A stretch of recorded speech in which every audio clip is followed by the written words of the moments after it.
We are the Bowtie travelers. Welcome to Seoul.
Seoul is the largest city in South Korea, as well as the political and economic capital. The city houses 11.8 million people, and the metropolitan area has 25.6 million, which is just over half of the population of South Korea. Being the largest metropolis of South Korea, Seoul is a place full of glories. It is the fourth largest metropolitan economy after Tokyo, New York and Los Angeles. Seoul is a city where diverse nationalities and generations, mountains and rivers, ancient palaces and skyscrapers, and all disparate elements coexist in harmony. Seoul is one of those cities where tradition, nature and modernization go back to back.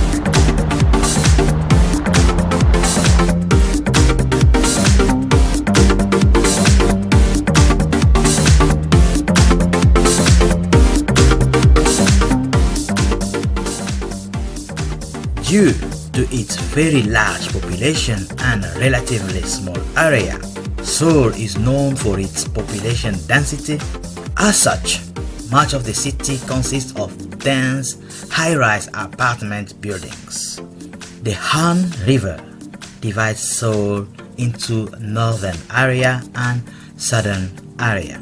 However, this dividing of geography does not seem to apply to socio-cultural phenomena, and today Seoul remains one of the most culturally homogeneous mega cities in the world.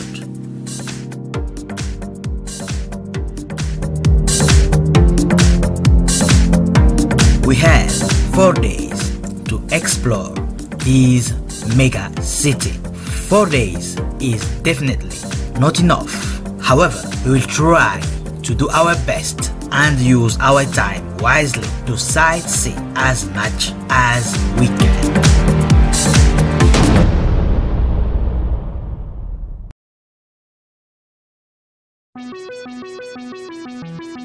Day 1. The Namsan Park and Seoul Tower, the War Memorial of Korea, the National Museum of Korea, Han-gahng.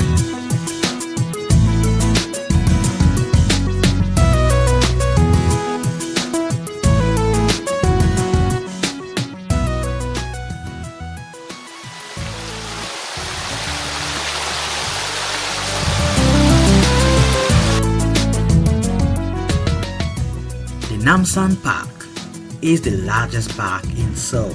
and is home to many species of trees, plants, and animals. The park covers a large area and features a number of tourist attractions, including the Namsan Cable Car.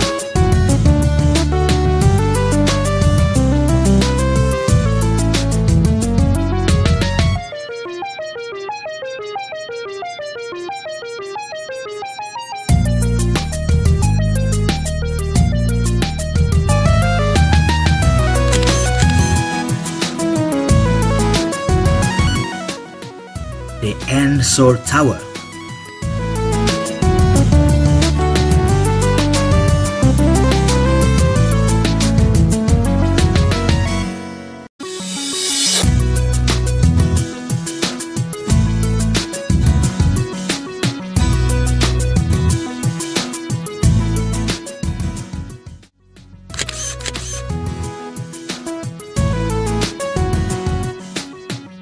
Locks of Love, a wall of locks that symbolize endless love for those who hang them.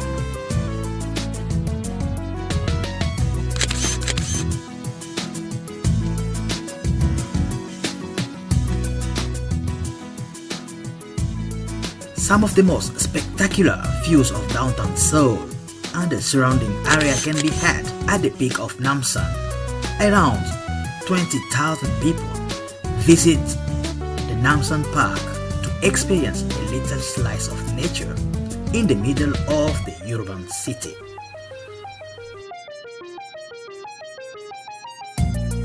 From Namsan Park, we headed to the War Memorial of Korea.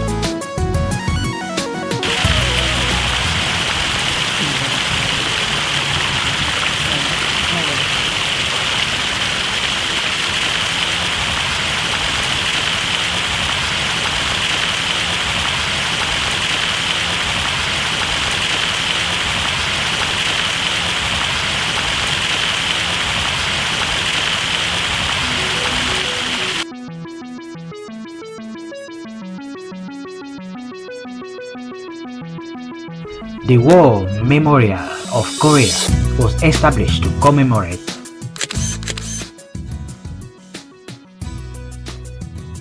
the noble sacrifice of patriotic martyrs on June the 10th, 1994.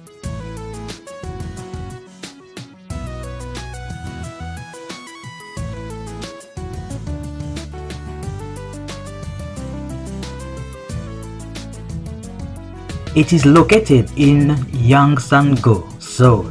It exhibits and preserves materials related to the Korean War and serves as a national moral educational venue.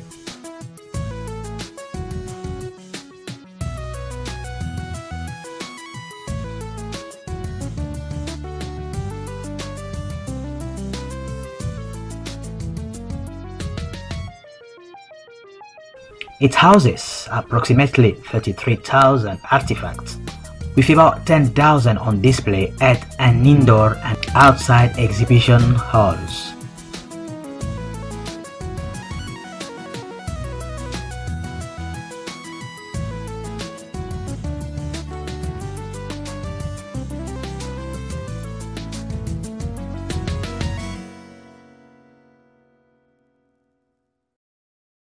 Korea has been invaded about a gazillion times, and this is the best place to learn about its troubled history, especially its relationships with its near neighbors.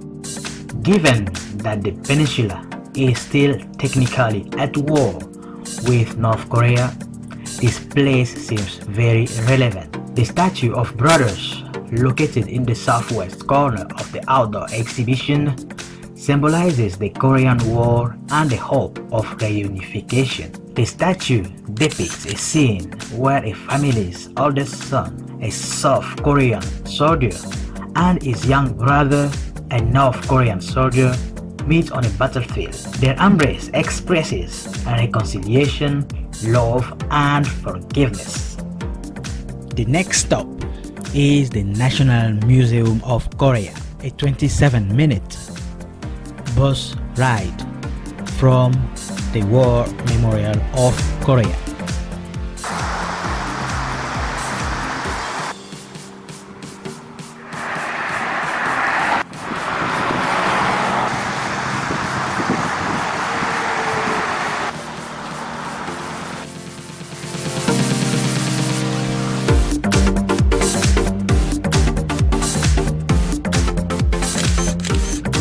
The National Museum of Korea originally opened in 1945. The same year, Korea gained independence from Japan. Since then, it moved to various locations until October 2005, when it was given its final and current setting in Yongsan Family Park.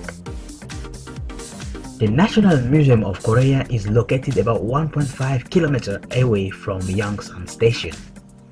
It is the largest museum in Korea and houses precious Korean culture assets that tell the story of Korea's fascinating history from ancient times to the modern era. The six-story building of the National Museum of Korea harmoniously blends traditional and contemporary styles. The museum has 6 galleries: prehistory and ancient history, medieval and early modern history, donated works, calligraphy and painting, Asian art and sculpture, and craft galleries. Housing more than 220 pieces of art and relics in total, the best way to explore the museum is by tackling one floor at a time. The first floor contains an archaeological and historical gallery. Here you can browse artifacts dating all the way back to 1392, representing the earliest days of Korean civilization. The second floor is where you'll find calligraphy and paintings, as well as donated works from individual collectors. On the third floor, prepare to find yourself surrounded by beautiful Buddhist sculptures, ceramics, and art representing Asian culture.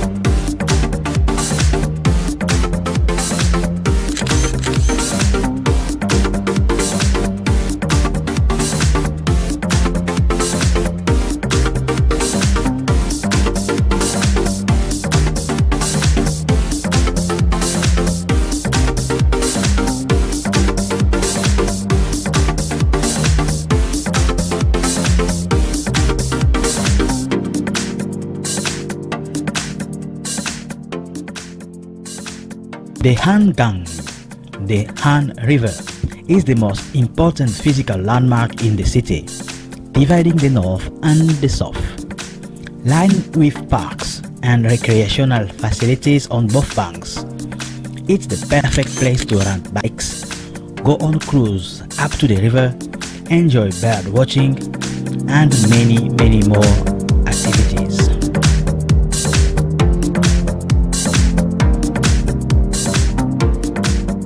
We are here at the Han River. This is one of the best tourist attractions in Seoul. A lot of activity is going on around this area, around this river.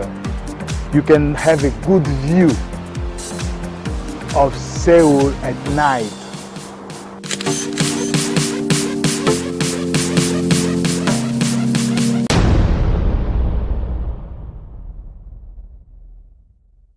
Day 2. Han-gahng village. The National Folk Museum of Korea. Gyeongbokgung Palace of Korea. Gwanghwamun Square.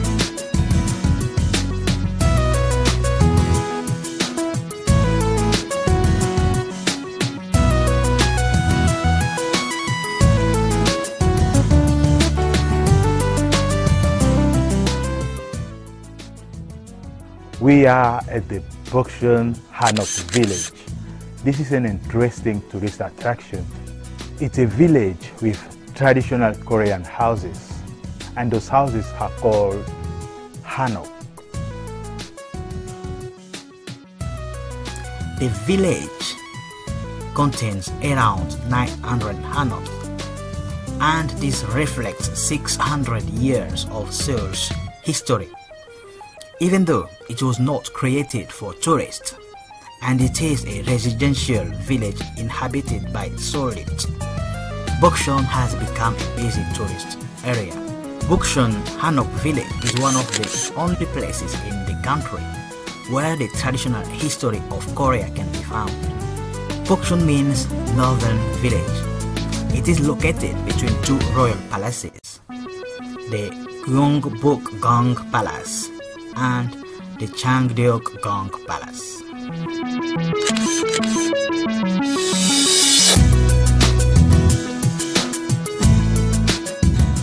From the Han-gahng village, there is a 15-minute walk to the National Folk Museum.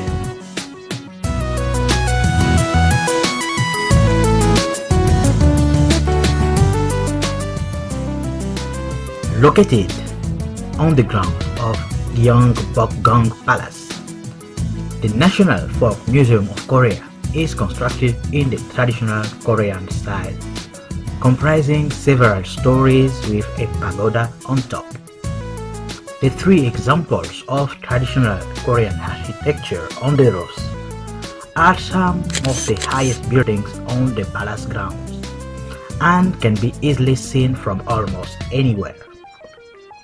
Inside the museum are examples of the different periods of Korean history, from prehistory through the Japanese occupation, with over 98,000 artifacts.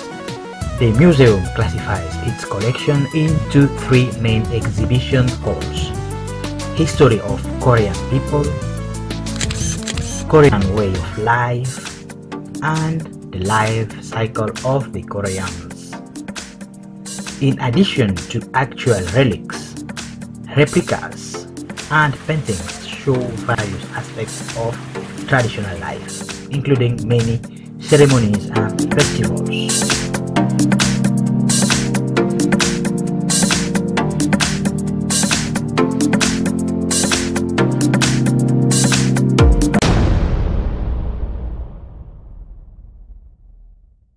National Folk Museum of Korea is located on the ground of the Gyeongbokgung Palace.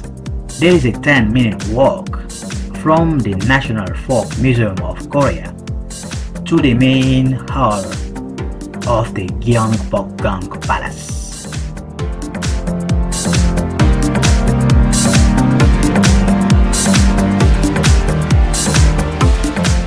We are in one of the 5 great palaces in Seoul.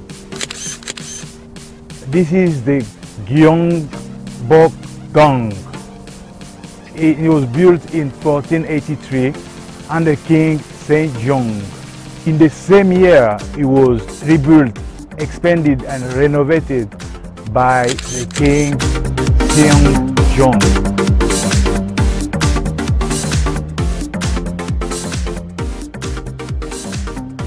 The Gyeongbokgung Palace was the first royal palace built by the Joseon dynasty, 3 years after the Joseon dynasty was founded.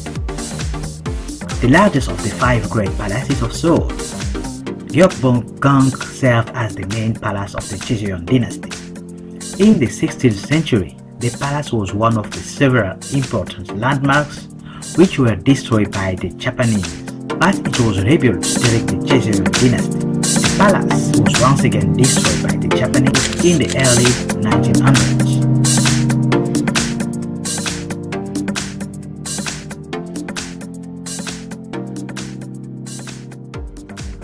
Apart from the main hall, there are many other halls on the ground of the Gyeongbok Palace worth seeing. Those halls serve different purposes, such as banquet, council hall, and so on.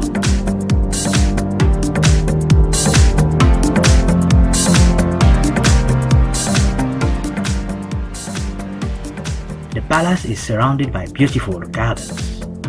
An effort by the Korean government has been ongoing since 1990 to rebuild and restore the buildings that were destroyed during the Japanese occupation.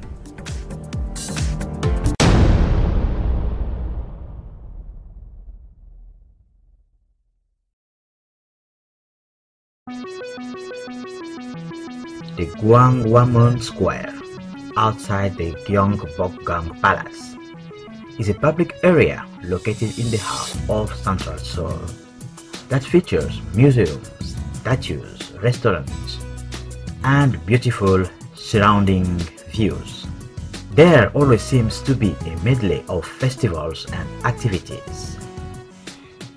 At its center stands a statue of King Sejong the Great, the fourth and most respected king of the Joseon dynasty and creator of Hangul, Korea's alphabet, and a statue of Admiral Yi Sung-shin, a naval commander noted for his victories against the Japanese Navy during the Japanese invasions of Korea and a hero among Koreans.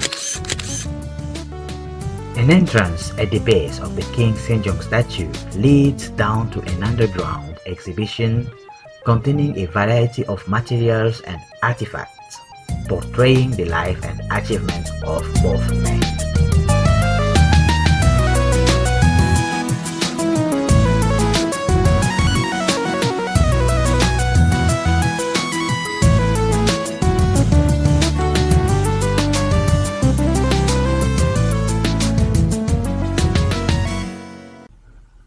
Day 3. Han-gahng Palace, Han-gahng, Dongdaemun Design Plaza, Namdaemun Market.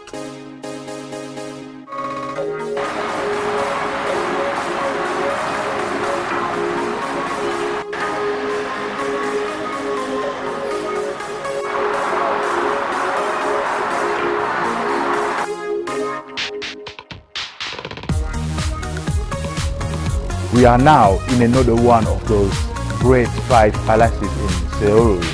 This one is the Han-gahng. It was built in 1405 by the King Sejong. And it looks great, it looks magnificent.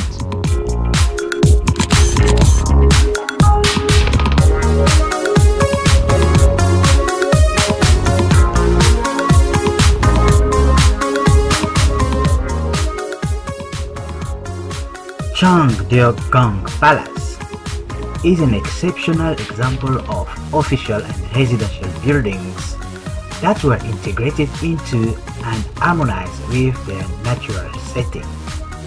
The complex was originally built as a secondary palace to the main palace of Gyeongbok. Compared to other palaces, Han-gahng Palace is well preserved and still has many of its original features. In 1997, Han-gahng Palace was added to the UNESCO World Heritage List.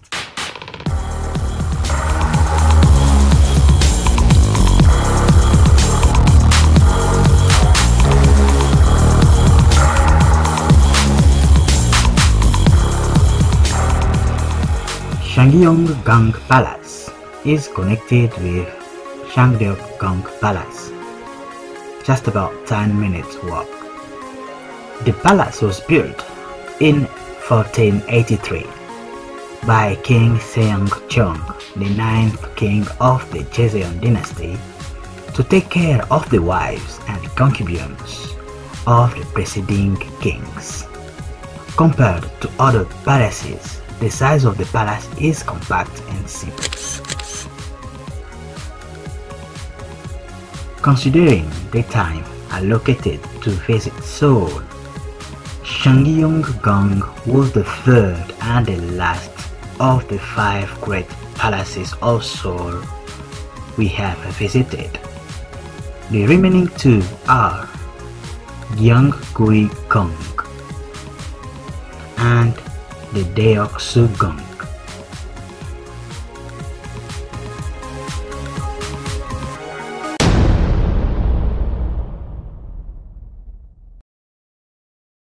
From the Han-gahng Palace, a 20-minute bus drive to the Dangdaemun Design Plaza.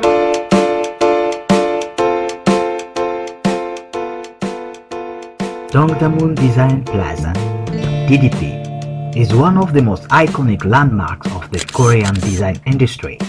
Located in the center of the Dangdaemun area, the Dangdaemun Design Plaza serves as a key venue for design-related shows and conferences, exhibitions, and other events and gatherings.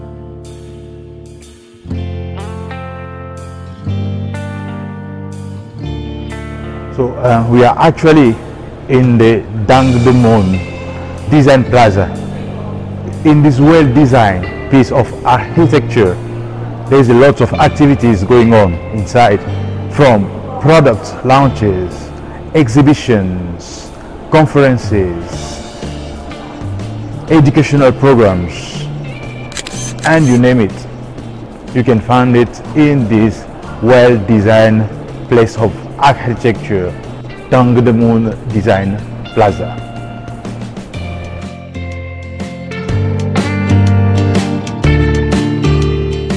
Designed by the world-renowned architect Zaha Hadid, Dangdaemun Design Plaza is the world's largest atypical architecture. The Dangdaemun Design Plaza is comprised of 5 halls: Art Hall, Museum, Design Lab, Design Market, and Dangdaemun History and Culture Park. The building lights up in the dark and flickers its light, just like a spaceship that transmits visual signals into space.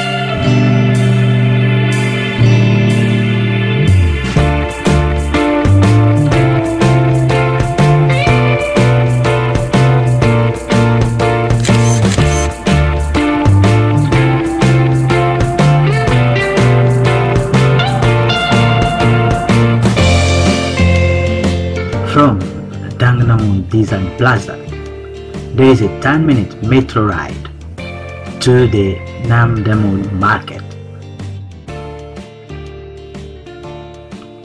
The Namdaemun Market is the largest traditional market in Korea, with over 10,000 stores that line the streets around Namdaemun Gate, the main southern gate of the old city wall. Namdaemun Market is renowned for its vast size and the variety of goods it offers. The market sells nearly every item under the sun, including clothing, food, living essentials, and so on. Namdaemun Market is also packed with interesting things to see and eat, making it a popular destination for both locals and international visitors alike.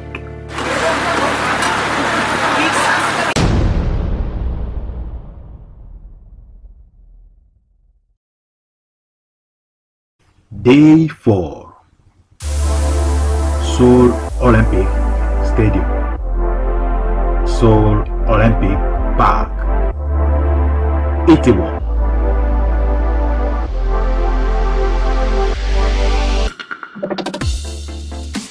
The Seoul Olympic Stadium is a multi-purpose stadium in Seoul.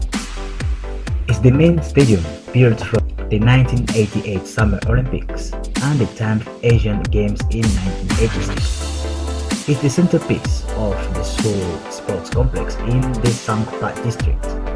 In 1988, Seoul had hosted the Summer Olympic Games.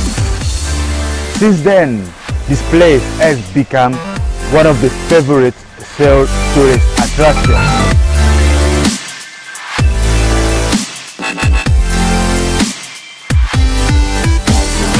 Seoul Olympic Stadium has hosted some of the biggest global sporting events. Naturally, it has attracted millions of visitors to its various sporting events. In recent years, it has been a popular venue for giant concerts, events, and of course, sporting events.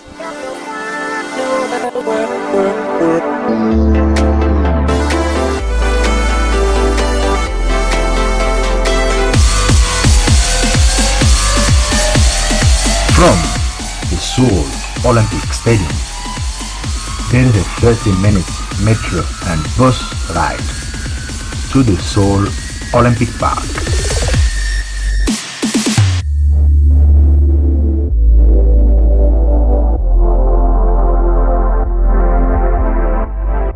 Seoul Olympic Park, or All Park, is a large outdoor recreation area, sporting venue, and park that was built for the 1988 Summer Olympics. One of the tourist attractions related to the Summer Olympics Games of 1988 is the Olympic Park. The Olympic Stadium is on the other side, so don't get confused between the Olympic Park and the Olympic Stadium. The Olympic Stadium is about 30-minute metro ride far from the Olympic Park.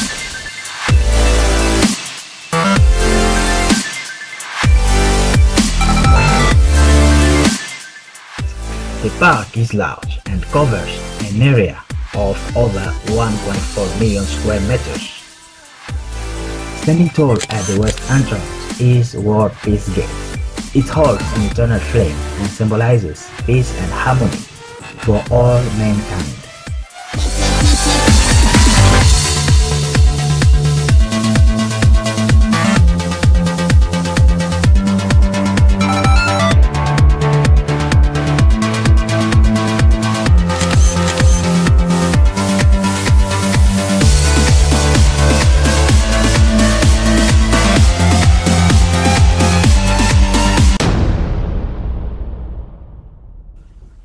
The next stop is Itaewon, which is in approximately an hour metro ride from the Seoul Olympic Park. Itaewon is a unique place in Seoul where one can meet people of diverse nationalities and cultures. There is a popular joke saying that international residents in Seoul may not know Seoul, but they know Itaewon. Fashion shops specialize in various imported clothes, leather goods, fur goods, handbags, shoes, and antique furniture. Big and tall sizes available in other areas are well stocked here. Another one of Itaewon's many draws is its diverse food culture, which features cuisine from around the world.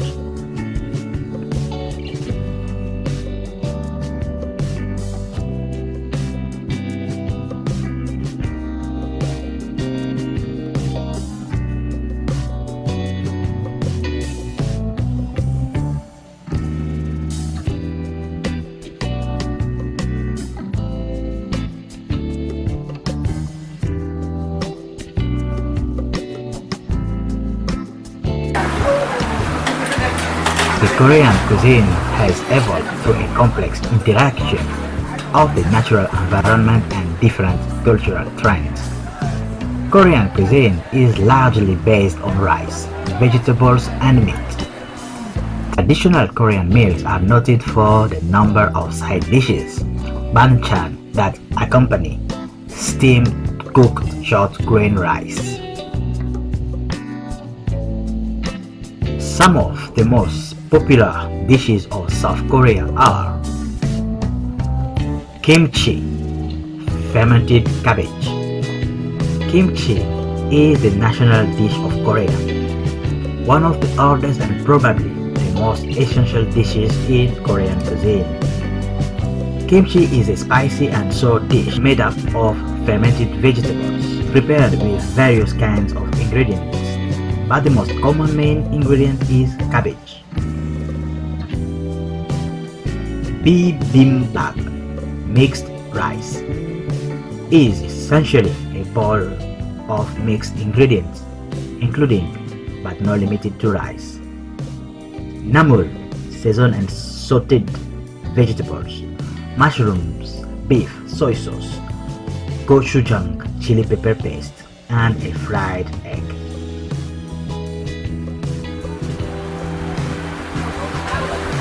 Bulgogi, marinated beef BBQ, a juicy, savory dish of grilled marinated beef.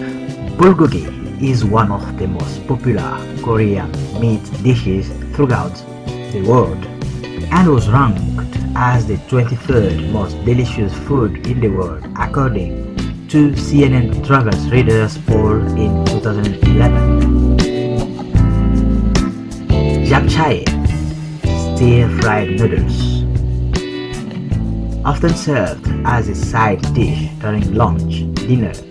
Japchae is a traditional Korean noodle dish made up of stir-fried sweet potato, thinly shredded vegetables, beef, and a hint of soy sauce and sugar.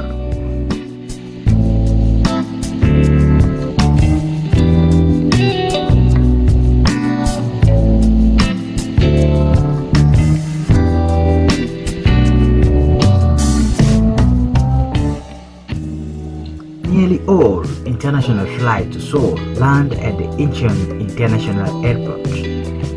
When traveling to South Korea, you'll probably land at this airport.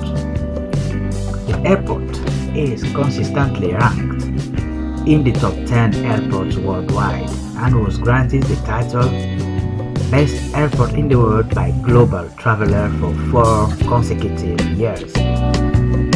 It's one of the busiest airports in terms of international passengers.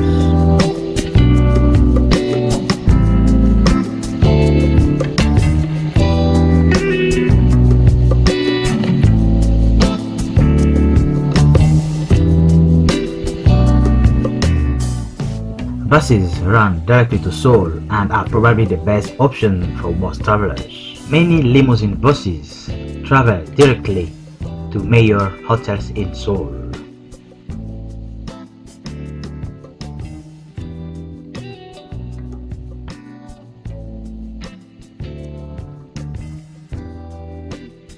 Seoul has a modern and efficient system of public transportation that includes both subway, trains, and buses. Seoul has 9 major subway lines that run all throughout the city and even go into the suburbs and surrounding areas. It currently consists of Line 1 to 9 plus Han-gahng, Bowtie, and Yongguk Line. The subway operation hours are from 5:30 to approximately midnight.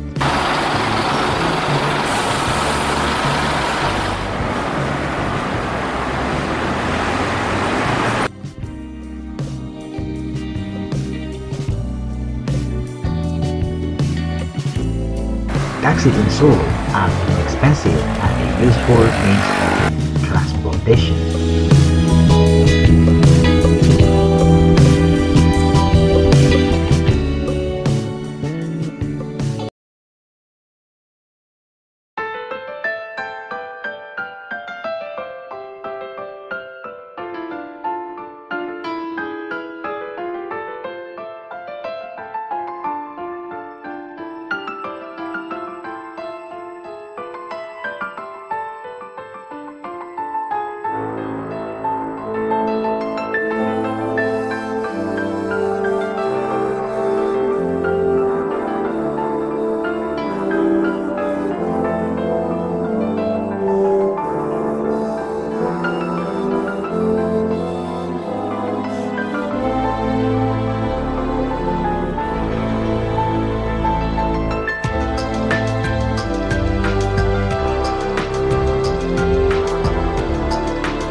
Thanks for watching. Please like, subscribe for more amazing videos.